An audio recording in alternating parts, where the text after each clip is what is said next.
direct tax collection in India stood at 16.61 trillion rupees in the financial year 2022-23. It was 16.97% higher than budget estimates and 11,000 crore rupees or 0.69% higher than the revised estimate. In FY22, the country's direct tax collection was 14.12 trillion rupees. The gross personal income tax collection provisional in FY 2022-23 was 9.6 trillion rupees, a sharp jump of 24%. Direct tax is levied on individuals or businesses based on their income or profits, while indirect tax modes include GST, customs duty, and tax deducted at the source. Meanwhile, 74 million tax returns were filed in the financial year 2022-23, according to data disclosed in Parliament on Monday. But 51.2 million, or 70% of these, was zero tax ITRs.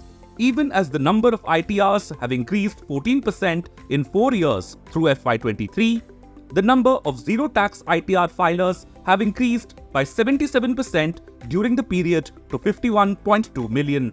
So, why do so few Indians pay income tax?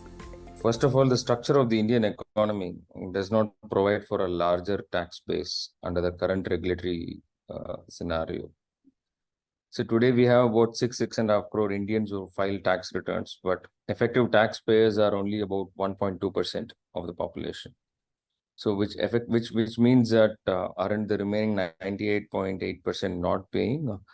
The answer is no, because we have a robust system of GST collection, consumption tax, which is why the analogy of saying only 1.2% Indians effectively pay tax is misfounded.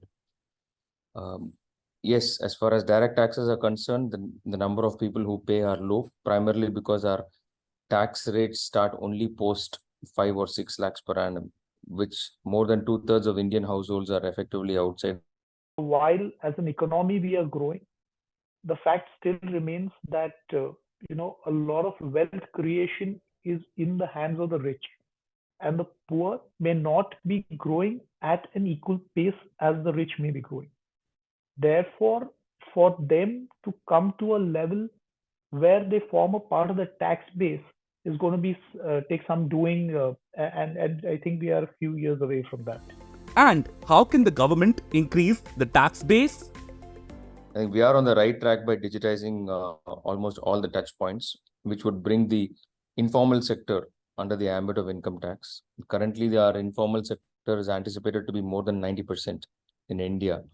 So if we keep moving a serious percentage, even small 4 or 5% a year into the direct tax and the organized ambit, that would be a significant uptick. Second, which the government has already started, is widening the tax collected at source network, what we call the TCS provisions, right from all major acquisitions, be it vehicles, homes, high value purchases.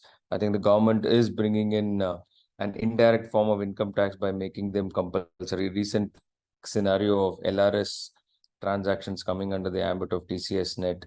Even foreign vacation expenses now likely to come under the ambit of TCS net. I think all these are modes which the government is bringing in. And what are the challenges involved in increasing the tax base? The ambit for expansion now would mean stricter enforcement, but stricter enforcement effectively means in an era of mobile human capital, you would end up losing. Already India is losing at least 10,000 millionaires a year to places like Singapore, Dubai, Australia. So we wouldn't want to be losing more and more of our wealthy consumers to these friendlier jurisdictions. If the government can manage the political backlash, taxing agricultural income, at least those in the higher end with larger land holdings or larger sources of income, if we can begin with, that could be a great, it's a sitting landmine of opportunities which we are not able to bring them under the ambit of taxation, which is why this is a political challenge, not necessarily an economic. Meanwhile, stricter enforcement of rules will also go a long way in increasing tax compliance. And the government, it seems, is taking steps in that direction. Finance Minister Nirmala Sitharaman on Monday said that the Income Tax Department has sent 100,000 notices in cases where assessees have either not declared income or have underreported income.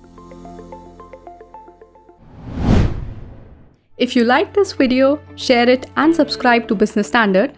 For more news, views and insights, log on to www.business-standard.com. Do also follow us on YouTube, Twitter, Facebook, Instagram, Telegram and LinkedIn.